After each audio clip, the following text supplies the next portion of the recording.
enjoying Squeal like we are. Of course. Now for the weather. Now showers are expected to overnight tonight. How unusual. With a fresh southerly wind, which will be nice. And after an overnight low of 10 degrees, tomorrow we'll reach a high of about 14. Yeah, and Wednesday, a few more showers. Minimum of 10 degrees, maximum of 14. Thursday, mainly fine. My God. Minimum of 8, maximum of 15. And Friday, mainly fine again. Nice. With a minimum of 7 and a maximum of 17. That's right. Now, coming up after Squeal is Blah Blah Blah. And tonight, Ralph McLean and the panel talk about the role of the GLBTI community in the theatre. It's called Theatre Without Queers. And what a very boring place that would be. Would be, wouldn't it? Then at 10:30 on Ben TV Profiles, Graham Stevens interviews Julian Hill, the Mayor of Port Phillip, about his life, his youth and his policies. I was actually there for that interview. It was a very good interview, so stick around for that. But in the meantime, stick around for some more Squeal.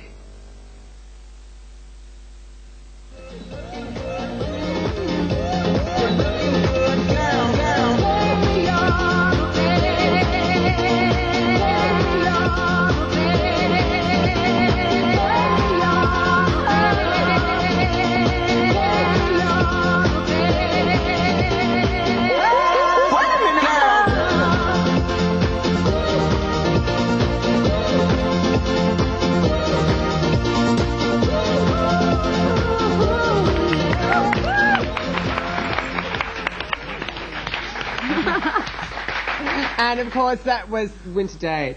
And we have to say very happy birthday because it's really, really important. And he's right down here. Come forward, quickly, come to Mama. Michael, yay! Quickly. Happy birthday, Michael! Get out of my shot! It's Michael Plow Me Now. It's his birthday and he's listed in the phone book. So if you're on a date, just ring him up. Or be down at Albert Park. And you gag and his mother's probably here, his brother or his wife or husband or something. No, we've got a lot going on in this segment now. Yes. And someone who's read it is Peter. So let's go to Peter. Well, firstly, we want to talk just the opening of the back bar at the Peel. Oh, that was fantastic. There's nothing better than an opening in the bar at the Peel, is there really? How many times I've been fingered and... Anyway, yes. But this particular opening was a big opening and it was apparently very successful. Very, not much like Mandate, I've been told. Well, it's like a three-faces sunken dance floor and a bit of a Mandate sort of like sleazy sort of element, which I think we need here in Melbourne. There's not enough sleaze. I don't think so. I mean, not a lot of people want to do the $8 at the is it Club 80 in the Porter Street? I don't know. Those where you pay your money and you got to do sexual things. Yeah. But some people just like the fun of the chase. Well, I think I do. I think I get... No, that's a lie. I just said that to fill in time. But also, we still need to... No, apparently it's very good. Dildos and things, so you probably need... Don't you? You'd need a place to really spread yourself out so you could lube yourself up properly. I'm getting all embarrassed. That you're sexually right now. All right, let's talk about Johnny. Because it's hot. I'm I'm hot, not because I'm embarrassed. I don't do things like that. I'm a very chaste man. Now, we've also got to talk about Big Brother is Big Sister. I'm embarrassed now.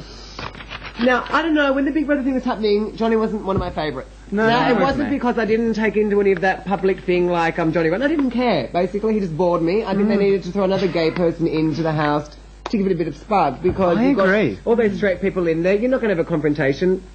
Well, hopefully you've there's got going to some be... with the nature and stuff, but because he was the only gay person, we don't want to say anything because it might be wrong. Exactly, but I throw agree. a couple of queens in, and then let's say even another girl, or two lesbians and two poops. I so agree with that. So One's just boring. Just before we see the Johnny footage, this is from the National AIDS Bulletin in 1999. Before he was a big man on Big Brother, he was doing Look at that. all these photos. Safe sex. Wow. Clothes on if you're doing Safe porn. sex.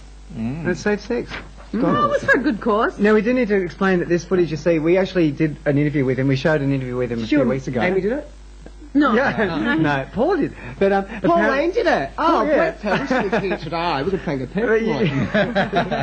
Paul Lane. If you probably may have noticed that 3 minutes of it was cut out because we had a big implosion apparently at Channel 31. Things happened. Power surge. Power surge. So we're going to show that 3 minutes. But we have to thank, and I'll thank them afterwards. Yeah. So just go to the footage.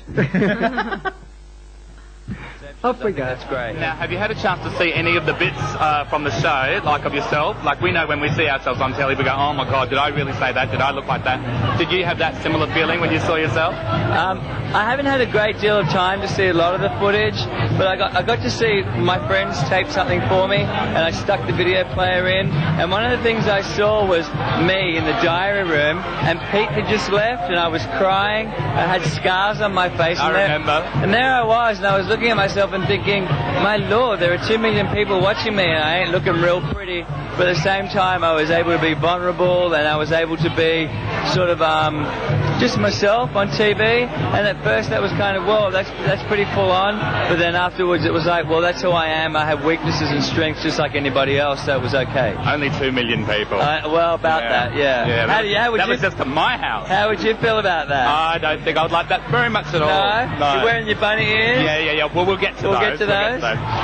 Now, how do you feel about everybody seeing your private parts on telly and like discussing it on the trams and then having it over a coffee and a cigarette going, oh yes, well did you see Johnny's Willy last night? Well, how did you feel about seeing my private parts on the TV? I was a bit indifferent because I sort of went, well, you know, they were very lovely private parts, don't misunderstand me. But like, I just thought, well, you know, big deal, you know. I for you was like not ogling for you. For me personally, you pretty much hit the nail on the head. For me, my body is no different to your body or anybody else. I beg to differ, but you know.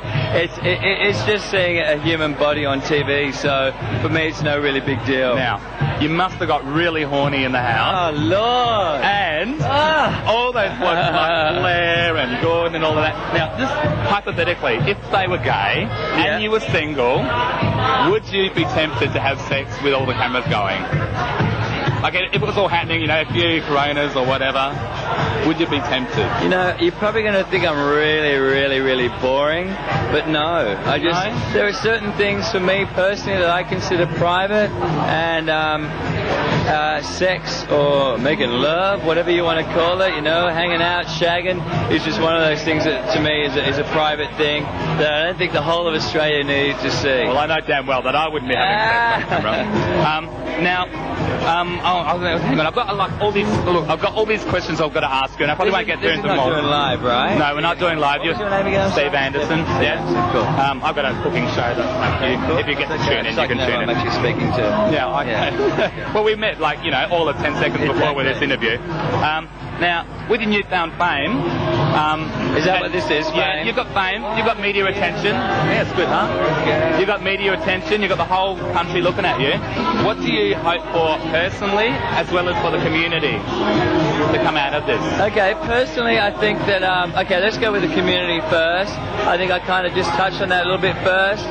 If we're just able to push boundaries a little bit more and just make people out there realise that all in all we're really the same but we're different, and just push those boundaries a little bit more, acceptance and tolerance, well then I feel that indirectly I've achieved those things. Personally for me, all this media attention is just saying, hey, it's okay to be who you are, be proud of who you are, and don't let anything stop you from being the person that you are. Don't let one aspect of who you are stop you from doing some things that you want to do in life. It's so cool, and you're so cool, and I know you're really tired, and you want to party, and I won't take up too much of more of your time. That's cool. But the 100,000 Bent TV viewers out there from the gay, lesbian, transgender... 100,000? Yeah, 100,000. Hello, Monday night. 100,000 of them out there would kill me if I didn't ask you this question. Can you get me an interview with Sarah Marie? Up your mountains. No, I'm only joking. You're good enough. Oh, you want me to get You're good enough. How am I meant to feel about that? You know, Sarah Marie is a beautiful chick, and I think one of the great things that come out of the Big Brother house, that certain people in the house sort of change perceptions, and I think Sarah Marie was great at that. She said to a lot of people in Australia, a lot of women into Australia, that you know what, it doesn't matter if you're a size 6, it doesn't matter if you're a size 15, 16, whatever it might be, just be comfortable, be happy with who you are, and the rest is just history, as they say. Halfway through, we were having bets that it was going to be you and Sarah Marie, and the shock ending, were you as shocked as what we were when Sarah Marie got voted out? I think that because when I came out of the house, the expectation was really there for Sarah Marie. And all the bunny ears. Yeah, I mean, droves of bunny ears. The day of the Trippids, I felt like we were being invaded by bunny ears. I expected Sarah Marie to win, as I'm sure a lot of people did. So yeah, I was surprised at the general outcome. Well, as I've heard you all say, it's not about the money. You all did a fantastic job, and I don't know how you stayed in there for 3 months. I'd like to thank you personally, Johnny Cass, and we'd like to thank you at Ben TV for having this interview with us. Thank you for your time. Thank you. It's always nice to be out there supporting the community. In fact, the community that supported me in very many ways as well. My so word. Thank you. Here. Yay. Back to you in the studio, Squealers. See ya. Thank you. Thank you very much. Thank you. Oh, thanks, Lois. That was great. And Johnny actually still is talking in that same room. Very nice. We've got to quickly thank Spiro and Samantha from the Market Hotel, of course, and Brett Willis most of all, because he helped arrange the whole thing, and John Wayne, of course. Now let's go over to Sally on the news desk. Thanks, Sally. Thanks, Tab. Just briefly to give the website for the International Lesbian and Gay Association mentioned earlier, that's www.ilga.org. That's pretty simple to remember. Some community announcements, things that are coming up. If you check out the Department of Health in Victorian website, dhs.vic.gov.au/PhD/strategy, you can find out about public consultation meetings for the Victorian Hepatitis C and Victorian HIV and AIDS strategies, and thanks to one of our very loyal viewers, Graham, for sending that in. Don't forget the Gay and Lesbian Switchboard Tupperware fundraiser, and that's on Thursday, September the 6th at the Market Hotel, 7 p.m, and for more, email, call Paul on 98426863. And if you want to get in touch with Bent TV, it's really, really easy. You can post office box us at 1414 Collingwood 3066. Phone us, if the phone is working yet, 94194745, or email us on switch to Bent TV. And that's about it from the news desk. Thanks, Tab. Thank you, Sally. And of course, we've got a special competition. If you'd like to win a date with Sally, please send in all things, and we'll be signing off very, very soon. And you could win a lovely trip to Noosa Dua. Now, we're going to thank our Squealers, the lovely Peter on the end. Thanks for coming in, Peter. That's Lovely right, Amy. Tabitha Turlington is here. Oh, hi, girl. And the lovely Troy. So please, we'll be back with you all next week. Until then. I'm just putting some glitter on you because you're a star. You thought Shine. I thought you were leaving me up, Sally. We're having me trans, lesbian, sexual stuff going on. I don't mind that. Goodbye. Bye. Oh.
Back online.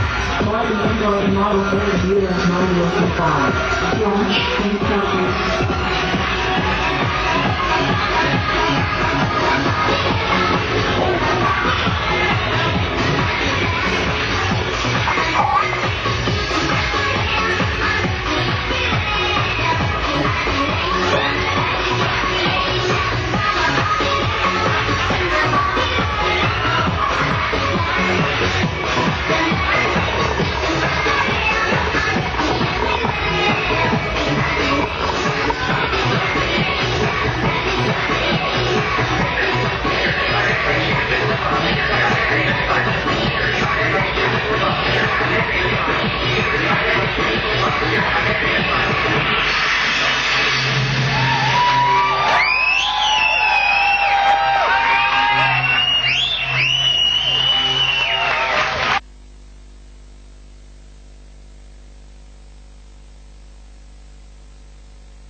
Well, it's a beautiful cake, and I hope you raise a bit of money.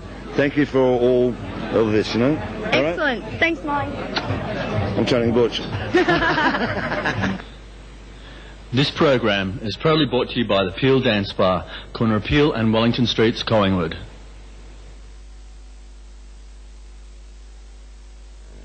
Well, that was Squeal for another night.